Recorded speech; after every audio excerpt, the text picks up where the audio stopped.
Scenic Hotel Group, a place to stay no matter your staycation. From the Legacy Collection, Scenic Hotels, Suites and Resorts, and Heartland Hotels. Find your place to stay at scenichotelgroup.co.nz. Cracking day in the capital. James McOnie from The Crowd Goes Wild always joins us around this time on a Sunday afternoon. I believe that as well as Ian Foster being at Sky Stadium, you're also at Sky Stadium, James. This is ridiculous. I just realised, Piney, if I could be bothered, I could have walked the 100 or so metres around to your studio. But if you can see me, I'm just over here watching a very good victory, well, hopefully a victory, for the women's Phoenix team, 3-0 up against Canberra. How good?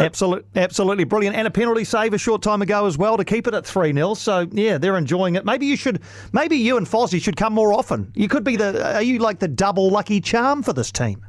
We must be. Fozzie, a very talented sportsman back in his day at Tokoroa's Forest View High. I think he reckons he still holds the 400-metre record, but I'm not sure for 400 metres of what, you know?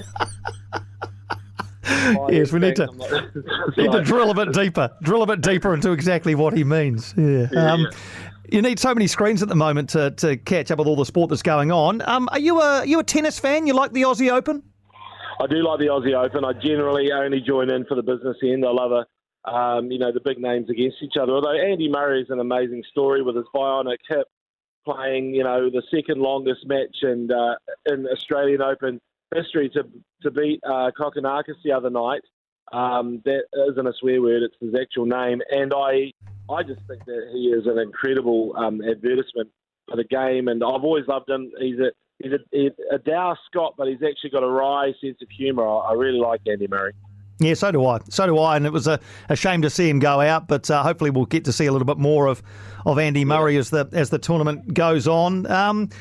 Speaking of that part of the world, the UK, they got rid of Eddie Jones as their coach. He came down under. Dave Rennie said, well, no, Eddie Jones isn't going to be part of our Australian coaching squad before the Rugby World Cup. Actually, it turned out to be Dave Rennie who isn't going to be part of the Australian coaching setup for the Rugby World Cup. What did you make of all of this?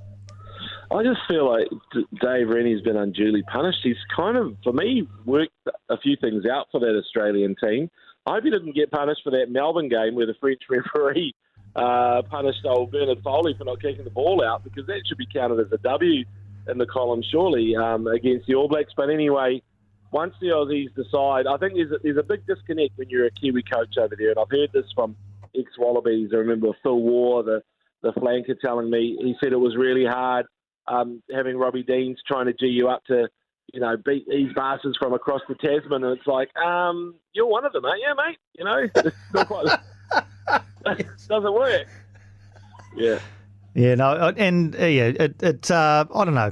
Eddie Jones just seems to have given them a shot in the arm. It's a bit like a sugar hit, isn't it? A bit of like a Red Bull or a V at the start of the night. But are they still going to be going at 4 a.m? If 4 a.m. means the Rugby World Cup in September. If you look at Eddie Jones, he's the sort of coach that will text you at 4 a.m. He's very intense. He comes in at 100 miles an hour. He's an angry little elf as well, so he'll come at you like a spider monkey. He's just one of those guys who is all jacked up on Mountain Dew, and he can kind of. I think you look at the teams, he does a good turnaround in 1 or 2 years. So this is probably the perfect job for him. What annoys me is, firstly, I think Dave Rennie is possibly one of the best, if not the best, rugby coach in the world. He hasn't had a chance to show it yet with the Wallabies.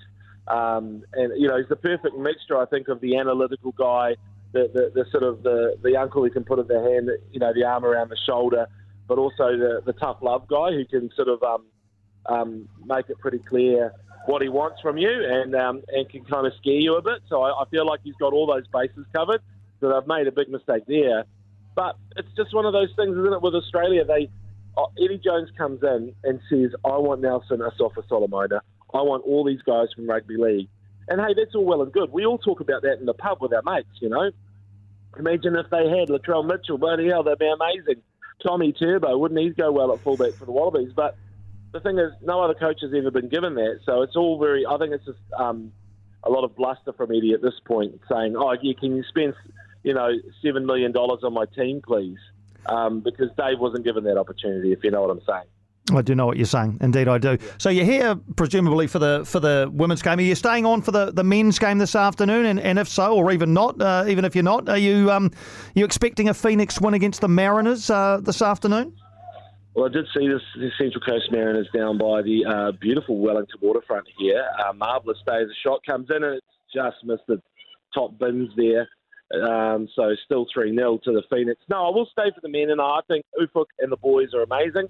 I think Ufuk is the best football coach that we've had for the Phoenix. I think he's a bit of a genius in his own way, and I'd say I'd like to think they'll beat the Mariners. There's just something, they just haven't been that great at putting the ball in the back of the net. Everything else has been good, the build-up and everything. So, look, if the women's Phoenix can inspire them, then Piney, I'm sure you'll be calling a victory for them. I'm here for it. I love both Phoenix teams. I think it's a really good watch on telly as well. I know it's a crowded, there's NFL coming out your ears, but hey, look, there's no timeouts, there's no mucking around.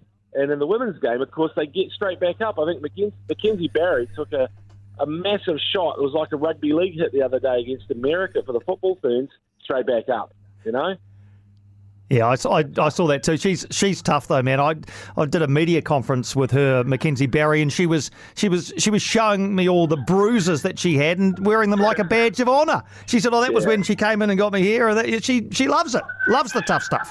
Yeah, there's no Neymars in this team, that's for sure. Indeed. None of that.